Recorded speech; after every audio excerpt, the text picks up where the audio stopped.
ಇವತ್ತು ನಾವೊಂದು ಕತೆ ಕೇಳುವ. ಮಾವಿನ ಹಕ್ಕಿಗಳು. ಒಂದು ದೊಡ್ಡ ಕಾಡು. ಆ ಕಾಡಿನಲ್ಲಿ ಏನಿದೆ? ಮಾವಿನ ಮರ.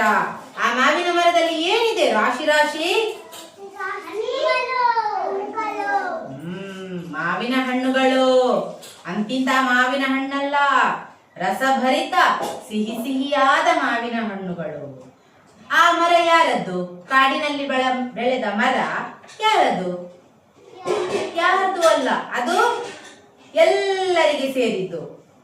ಎಲ್ಲ ಕಾಡಿನ ಪ್ರಾಣಿಗಳು, ಎಲ್ಲ ಪಕ್ಷಿಗಳು ಮತ್ತು ಹತ್ತಿರದ ಊರಿನ ಜನರು ಎಲ್ಲರೂ ಸೇರಿ ಆ ಮರದ ಹಣ್ಣುಗಳನ್ನು ಹಂಚಿಕೊಂಡು ತಿಂತಾ ಇದ್ರು. ಹೀಗೇನೆ ಹಂಚಿಕೊಂಡು ತಿಂತಾ ಇರುವಾಗ ಒಂದು ದಿನ ಅಲ್ಲಿಗೆ ಒಬ್ಬ ವ್ಯಾಪಾರಿ ಬಂದ. ಯಾರು? ನೋಡಿ, ಸೈಕಲ್ ವ್ಯಾಪಾರಿ ಬರ್ತಾ ಇದ್ದಾನೆ ಕಾಡಿಗೆ. ಆ ವ್ಯಾಪಾರಿ ಒಂದು ಮನೆಗೆ ಹೋಗ್ತಾನೆ. ಅವನಿಗೆ ತುಂಬಾ ಬಾಯಾರಿಕೆ ಆಗ್ತದೆ. ಏನು ಬೇಕು? ಬಾಯಾರಿಕೆ ಆದಾಗ ನೀರು ಬೇಕು ಕುಡಿಲಿಕ್ಕೆ.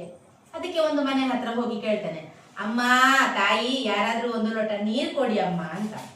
ಆಗ ಆ ಮನೆಯ ಹೆಂಗಸು ಒಂದು ತಂಬಿಗೆಯಲ್ಲಿ ನೀರು ತೆಗೆದುಕೊಂಡು ಬಂದು ಕೊಡ್ತಾರೆ. ಆಗ ಅಲ್ಲಿ ಇದ್ದ ಒಬ್ಬ ಪುಟ್ಟ ಹುಡುಗ ಅದೇ ಆ ಕಾಡಿನಿಂದ ತಂದ ರಸಭರಿತ ಮಾವಿನ ಹಣ್ಣುಗಳನ್ನು ತಂದು ಆ ವ್ಯಾಪಾರಿಗೆ ಕೊಡ್ತಾನೆ. ವ್ಯಾಪಾರಿ ಹಣ್ಣನ್ನು ತಿನ್ನುವುದು ನೋಡಿ ಗಬ ಗಬ ಗಬ ಅಂತ ತಿಂತಾನೆ. ಅವನಿಗೆ ಇಂತಹ ರುಚಿಯಾದ ಮಾವಿನ ಹಣ್ಣನ್ನು ನಾನು ಈವರೆಗೆ ತಿಂದಿಲ್ಲ, ಈವರೆಗೆ ಇಂಥ ಹಣ್ಣು ತಿಂದೇ ಇಲ್ಲ. ಇದು ಎಲ್ಲಿಂದ ತಂದಿದ್ದೀರಿ ನೀವು ಅಂತ ಕೇಳುದು ವ್ಯಾಪಾರಿ. ಆಗ ಆ ಹುಡುಗ ಹೇಳ್ತಾನೆ, ಅದು ಕಾಡಿನಲ್ಲಿ ಒಂದು ದೊಡ್ಡ ಮರ ಉಂಟು, ನಾನು ಅಲ್ಲಿಂದ ತಂದದ್ದು ಅಂತ. ಓ ಹೌದಾ? ವ್ಯಾಪಾರಿ ಯೋಚನೆ ಮಾಡ್ತಾನೆ. ನಾನು ಈ ಕಾಡಿಗೆ ಹೋದ್ರೆ ಈ ಹಣ್ಣೆಲ್ಲ ತಗೊಂಡು ಪೇಟೆಗೆ ಮಾರಿದ್ರೆ ನಮಗೆ ತುಂಬಾ ದುಡ್ಡು ಸಿಗ್ಬೋದು. ಅವನ ಹತ್ರ, ಹುಡುಗನ ಹತ್ರ ಹೇಳ್ತಾನೆ, ನನಗೆ ತೋರಿಸು ಆ ಮರ ಎಲ್ಲಿ ಉಂಟು ಅಂತ, ತೋರಿಸು ನನಗೆ. ಆಗ ಆ ಹುಡುಗ ವ್ಯಾಪಾರಿಯನ್ನು ಎಲ್ಲಿ ಕರ್ಕೊಂಡು ಹೋಗ್ತಾನೆ?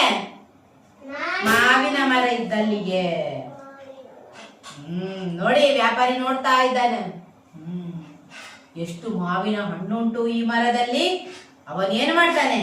ಒಂದು ದೊಡ್ಡ ಗೋಣಿ ಚೀಲದಲ್ಲಿ ಎಲ್ಲ ಹಣ್ಣನ್ನು ಕೊಯ್ದು ಕೊಯ್ದು ಕೊಯ್ದು ಕೊಯ್ದು ತುಂಬಿಸಿ ಹೋಗ್ತಾನೆ.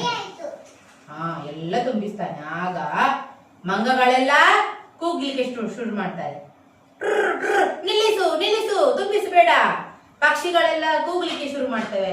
ಕಾ ಕಾ ಕಾ ಕಾ, ಇದು ಮಾವು ನಮಗೆ ಬೇಕು ತಿನ್ಲಿಕ್ಕೆ, ನೀವು ತಿನ್ಬೇಡ, ನೀನು ಕೊಂಡೋಗ್ಬೇಡ ಎಲ್ಲರಿಗೆ ಅಂತ. ಆಗ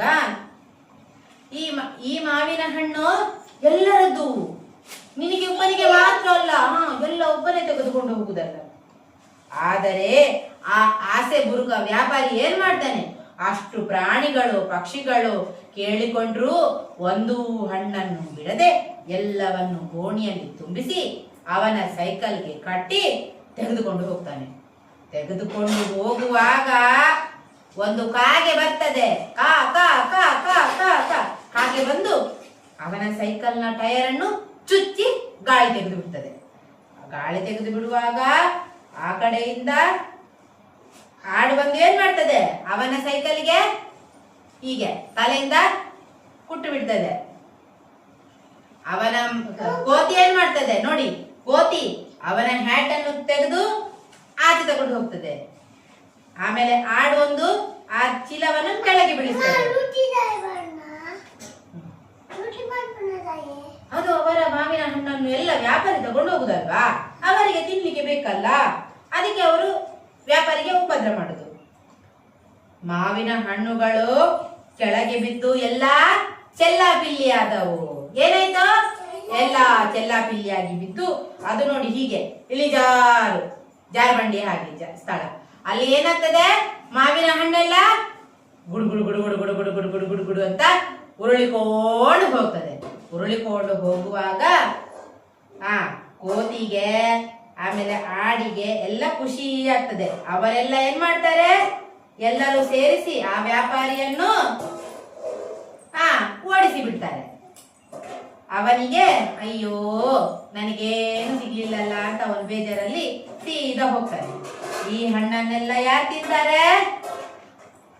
ಎಂದಿನಂತೆ ಕಾಡಿನ ಪಶು ಪಕ್ಷಿಗಳು ಹಣ್ಣುಗಳನ್ನು ತಿಂದು ಖುಷಿ ಪಡುತ್ತವೆ. ಏನಾದ್ರೂ ಇದ್ರೆ ಎಲ್ಲರೂ ಹಂಚಿಕೊಂಡು ತಿನ್ಬೇಕು, ಒಬ್ಬೊಬ್ಬರೇ ತಿನ್ನುವುದಲ್ಲ. ಏನ್ ಮಾಡ್ಬೇಕು? ಈ ಕಥೆಯ ನೀತಿ ಏನು? ನಮ್ಮಲ್ಲಿ ಏನಾದ್ರೂ ಇದ್ರೆ ಎಲ್ಲರಿಗೆ ಹಂಚಿಕೊಂಡು ತಿನ್ಬೇಕು. ಆಯ್ತಾ? ಅರ್ಥ ಆಯ್ತಾ? ಚಪ್ಪಾಳೆ ಕೊಡಿ ಎಲ್ಲರೂ.